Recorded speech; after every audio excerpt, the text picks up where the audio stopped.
तो जैसा कि हमने पिछले एपिसोड में देखा था, वो जो चश्मे वाली लड़की होती है वो मास्टर वेई को आकर बताती है कि हाउस एक्ट से कोई यहाँ पर आया है। जो सुनकर जो मास्टर वेई होते हैं वो उससे मिलने के लिए वहाँ से चले जाते हैं। और अब हम उस हाउस एक्ट के बंदे को देखते हैं जो कि बैठे हुए सिगरेट पी रहा होता है, और वो मास्टर वेई से बोलता है कि मैं यहाँ पर उस बंदे को लेने आया हूँ जिसे कि तुम लेकर अपने हेडक्वार्टर में आए थे, क्योंकि हमें पता लग चुका है कि वो वही बंदा है जिसने हमारे सेक्ट की ब्रांच को तबाह किया था। तो तुम्हारे लिए सही यही होगा कि तुम चुपचाप उसको हमारे हवाले कर दो। और अब उस बंदे की बातों को सुनकर जो मास्टर वही होते हैं उनके पसीने छूटने लगते हैं, और वो अपने मन में सोचते हैं कि अब मैं क्या करूं, क्योंकि ये कोई नॉर्मल बंदा नहीं है। ये हाउस एक्ट का जो हेड है उसका ये पर्सनल डिसाइपल है, तो मैं इसे अपसेट नहीं कर सकता। लेकिन मैं इनको डायरेक्टली जान को भी नहीं दे सकता। तो अब मुझे समझ में नहीं आ रहा कि मुझे क्या करना चाहिए। और इतना सोचकर जो मास्टर वही होते हैं वो हंसते हुए उससे बात को टालते हुए बोलते हैं कि और बताओ, हम दोनों काफी टाइम के बाद मिल रहे हैं, तो तुम्हारी जो सब रीजन अलायंस है वो कैसी चल रही है। और मास्टर वेई को ऐसे हंसता हुआ देखकर वो जो बंदा होता है उसे थोड़ा गुस्सा आ जाता है, और वो मास्टर वेई से बोलता है कि हंसना बंद करो। तुम जानते हो वो जो मेडिसिन कॉर्प था जिसे उस बंदे ने तबाह किया है वो हमारी फैमिली का एक मेन हिस्सा था, लेकिन उस बंदे ने हमारे पूरे मेडिसिन कॉर्प को तबाह कर दिया और एल्डो याओ को भी उसने मार दिया। तो तुम्हारे लिए अब सही यही होगा कि तुम चुपचाप उसे अभी मेरे हवाले कर दो, नहीं तो अगर मुझे गुस्सा आ गया तो मैं पूरे तुम्हारे इस ड्रैगन अलायंस को तबाह कर दूंगा। और ये चीज तुम भी जानते हो कि तुम्हारे किसी भी बंदे में इतना दम नहीं है कि जो मुझे ऐसा करने से रोक सके। और उस बंदे को ऐसे गुस्से में देखकर जो मास्टर वही होते हैं वो थोड़ा सिचुएशन को संभालते हुए उससे बोलते हैं कि वो बंदा अभी थोड़ा यंग है, और तुम जानते हो जो यंग पीपल होते हैं वो थोड़ा भावनाओं में बह जाते हैं। तो इसीलिए मुझे लगता है कि इस सिचुएशन के बारे में हमें थोड़ा बैठकर डिस्कस करना चाहिए। और मास्टर वेई की बातों को सुनकर वो जो बंदा होता है उसे अब थोड़ा गुस्सा आने लगता है, और वो हंसते हुए मास्टर वेई से बोलता है कि तुम्हें क्या लगता है ओल्ड मैन, तुम्हारी इतनी औकात भी है कि तुम मेरे साथ बैठकर बात कर सको। मैंने तुम्हें एक मौका दिया था अपनी गलती सुधारने का, ताकि तुम उस बंदे को लाकर मुझे दे सको, लेकिन तुमने मेरी बात को नहीं माना। तो अब मैं तुम्हारे साथ जो भी करने वाला हूँ तुम उसके लिए मुझे ब्लेम मत करना। और अब मैं उस बंदे को खुद ही ढूंढने जा रहा हूँ, और अगर तुमने मुझे रोकने की कोशिश की तो मैं तुम्हारी भी इन बूढ़ी हड्डियों का ख्याल नहीं करूंगा, मैं तुम्हें भी उस बंदे के साथ ही ऊपर पहुंचा दूंगा। और अब उस बंदे की ऐसी बातों को सुनकर जो मास्टर वही होते हैं उनको भी थोड़ा गुस्सा आ जाता है, और वो गुस्से में उस बंदे से बोलते हैं कि अपने शब्दों को थोड़ा ध्यान से बोलो, क्योंकि मैं इसे केवल तुम्हें इसीलिए कुछ नहीं कह रहा क्योंकि मैं तुम्हारे एल्डरों की इज्जत करता हूँ, लेकिन इसका मतलब ये नहीं है कि तुम मुझसे इस तरह से बात कर सकते हो। मैं यहाँ पर तुम्हें आज एक एडवाइस देना चाहूंगा कि तुम बोलने से पहले अपने शब्दों पर ध्यान दिया करो, नहीं तो एक दिन ऐसा आएगा कि यही सब तुम्हारी तबाही का कारण बन जाएंगे। लेकिन हम देखते हैं वो जो बंदा होता है उस पे मास्टर वेई की किसी भी बातों का असर नहीं होता, और वो अपनी एनर्जी को बाहर निकालते हुए मास्टर वेई से बोलता है कि बहुत हुआ, अब मैं तुमसे कुछ भी बातें नहीं करना चाहता। अब मैं उस बंदे को खुद ही लेने के लिए जा रहा हूँ, लेकिन उनसे पकड़ने से पहले मैं अब पहले तुम्हें मारूंगा, क्योंकि तुमने मुझे गुस्सा दिला दिया है। क्योंकि मैं देखना चाहता हूँ कि तुम्हारी इस ड्रैगन अलायंस में कौन बंदा इतना पावरफुल है कि जो कि मुझे रोक पाए। और इतना कहकर वो जो बंदा होता है वो मास्टर वे की तरफ बढ़ने लगता है, और हम देखते हैं उस बंदे के चलने के कारण ही वहाँ पर जो जमीन होती है वो टूटना स्टार्ट हो जाती है। और हम देखते हैं जो मास्टर वे होते हैं वो उस बंदे को देखकर थोड़ा डरने लगते हैं, और मास्टर वे की ऐसी हालत को देखकर वो जो बंदा होता है वो हंसते हुए मास्टर वे से बोलता है कि ओल्ड मैन, आज तुम्हें यहाँ पर कोई भी बचाने नहीं आने वाला। जिसके बाद जो मास्टर वे होते हैं वो अपनी आंखों को बंद कर लेते हैं, क्योंकि वे समझ चुके होते हैं कि वे आज नहीं बचेंगे। और वो बंदा मास्टर वे के ऊपर अटैक करने वाला ही होता है, लेकिन हम तभी देखते हैं कि एक अटैक आकर उस बंदे को लग जाता है, जिस कारण वो जो बंदा होता है वो दीवार को तोड़ते हुए वहां से बाहर निकल जाता है। और जो मास्टर वे होते हैं वो जब अपने सामने का सीन देखते हैं वो थोड़ा शॉक होते हुए बोलते हैं, तुम यहाँ पर क्या कर रहे हो? तुम तो मास्टर माइलोंग से बात करने के लिए गए थे। और अब हम देखते हैं कि उस बंदे पर किसी और ने नहीं बल्कि जियान ने ही अटैक किया होता है। और अब जो जियान होता है वो मास्टर वे की बातों का जवाब देते हुए उससे बोलता है कि मैंने मास्टर बाइलोंग से बातें कर ली है, और उन्होंने मुझसे वादा किया है कि वो मेरी सिस्टर को स्पेस ग्राउंड में से निकालने में मेरी मदद करेगी, बदले में मुझे भी तुम लोगों की मदद करनी होगी। तो इसीलिए मैं यहाँ पर तुम्हारी मदद करने के लिए आ गया, क्योंकि मैंने देखा था वो जो मोर्टल है वो तुम्हारे ऊपर हमला करने वाला था।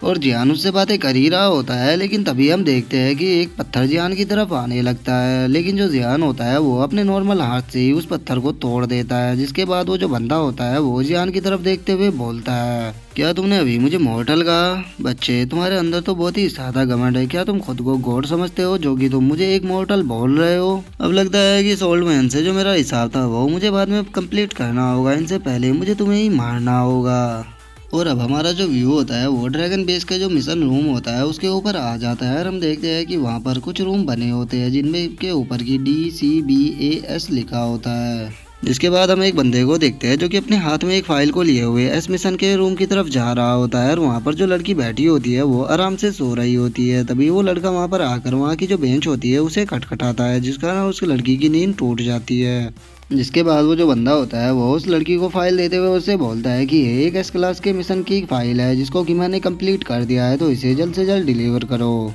जिसके बाद वो जो लड़की होती है वो कंप्यूटर में उस फाइल को भरते हुए बोलती है कि लॉर्ड शैडो, आप तो सच में बहुत ही ज़्यादा अमेजिंग हो, आपने केवल एक ही दिन में एस क्लास के मिशन को कंप्लीट कर दिया, ये तो हमारे ड्रैगन अलायंस के लिए एक न्यू रिकॉर्ड है। और अब इस बात को सुनकर वहाँ पर जो बंदे खड़े होते हैं वो बहुत ही ज़्यादा शौक हो जाते हैं और एक बंदा शौक होते हुए बोलता है कि मानना पड़ेगा जो लॉर्ड शैडो है वो तो बहुत ही ज़्यादा अमेजिंग है, उन्होंने एस क्लास के मिशन को केवल एक ही दिन में कंप्लीट कर दिया। तभी दूसरा बंदा बोलता है कि अगर हमें एस क्लास का मिशन मिले तो हम तो अपनी पूरी ज़िंदगी में भी उसे कंप्लीट नहीं कर पाएंगे। और वे सब बातें कर ही रहे होते हैं, लेकिन तभी वहाँ पर अलार्म शुरू हो जाता है और उसमें से आवाज़ आने लगती है कि वार्निंग वार्निंग, अभी बेस के अंदर से बहुत ही ज़्यादा हाई स्पिरिचुअल एनर्जी को महसूस किया गया है, वहाँ पर कोई खतरा है तो जल्द से जल्द वहाँ पर सिक्योरिटी को भेजा जाए।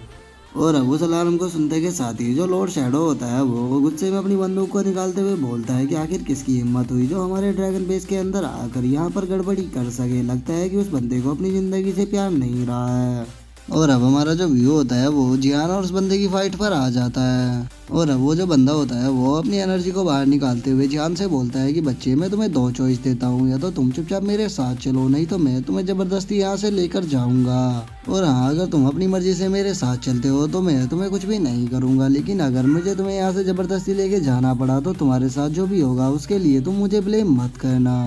और वो ये सब बोल ही रहा होता है, लेकिन तभी हम देखते हैं कि वहाँ पर जो लॉर्ड शैडो होता है वो आ जाता है और वो आते के साथ ही उसके ऊपर अपनी गन से फायर कर देता है। लेकिन वो जो बंदा होता है उसकी स्पीड काफ़ी अच्छी होती है, इसीलिए वो उस बुलेट से काफ़ी आसानी से बच जाता है। लेकिन जो शैडो लॉर्ड होता है वो यहाँ पर भी नहीं रुकता और वो अपनी दोनों बंदूकों को निकालकर उसके ऊपर कई सारी फायर करने लगता है। लेकिन उस बंदे की भी स्पीड काफ़ी ज़्यादा होती है, इसीलिए वो जंप करके उसकी फायरों से आराम से बचने लग जाता है। और उसके बाद वो जो बंदा होता है वो शैडो लॉर्ड की बेइज्जती करते हुए उससे बोलता है कि तुम्हारी बुलेट की जो स्पीड है वो तो सच में काफ़ी कम है, ये तो मुझे टच भी नहीं कर पा रही। जो सुनकर जो शैडो लॉर्ड होता है उसे बहुत ही ज़्यादा गुस्सा आता है और वो गुस्से में उसकी तरफ दोबारा फायर करते हुए बोलता है कि तुम आज यहाँ से जिंदा बचकर नहीं जाओगे। और अब वो जो बंदा होता है वो शैडो लॉर्ड की बेइज्जती करते हुए उसे बोलता है कि अच्छा, तो तुम मुझे मारना चाहते हो तो चलो मैं तुम्हें खुद को मारने का एक मौका देता हूँ, मैं अपनी जगह से एक कदम भी नहीं हिलूंगा और तुम्हें मेरे माथे के ऊपर गोली मारनी है, चलो देखते हैं कि तुम मुझे मार पाते हो या नहीं। और अब उस बंदे की ऐसी बातों को सुनकर जो शैडो लॉर्ड होता है उसे और भी ज़्यादा गुस्सा आ जाता है और वो गुस्से में उससे बोलता है कि तुम्हारी हिम्मत कैसे हुई मुझे अंडर एस्टिमेट करने की, अब मैं तुम्हें जिंदा नहीं छोड़ूंगा। और इतना बोलकर जो शैडो लॉर्ड होता है वो उस बंदे के ऊपर बहुत सारी फायरें करने लग जाता है और हम देखते हैं वे जो सारी बुलेट होती है वो उस बंदे की तरफ आने लगती है, लेकिन वो जो बंदा होता है उसे कोई भी फर्क नहीं पड़ता और वो उन बुलेट्स के सामने खड़ा रहता है। और इतनी सारी गोली एक साथ टकराने के बाद हम देखते हैं कि वहाँ पर एक बहुत ही बड़ा धमाका होता है, जिसे देखकर जो शैडो लॉर्ड होता है वो चिल्लाते हुए बोलता है कि तुम्हें मुझे अंडरएस्टिमेट नहीं करना चाहिए था, आज तुम्हारा घमंड ही तुम्हारी मौत का कारण बन गया। लेकिन तभी हम देखते हैं वो जो बंदा होता है वो उस धुएं से बाहर आने लगता है और उसे उस अटैक से एक खरोच भी नहीं आई होती। और इसी के साथ जो हमारा आज का एपिसोड है वो भी यहीं पे ख़त्म हो जाता है। तो अब नेक्स्ट एपिसोड में देखेंगे कि ये बंदा क्या करता है। तो अगर वीडियो अच्छी लगी हो तो वीडियो को लाइक करना, चैनल को सब्सक्राइब करना। हम मिलते हैं नेक्स्ट वीडियो में, तब तक के लिए बाय बाय गाइस।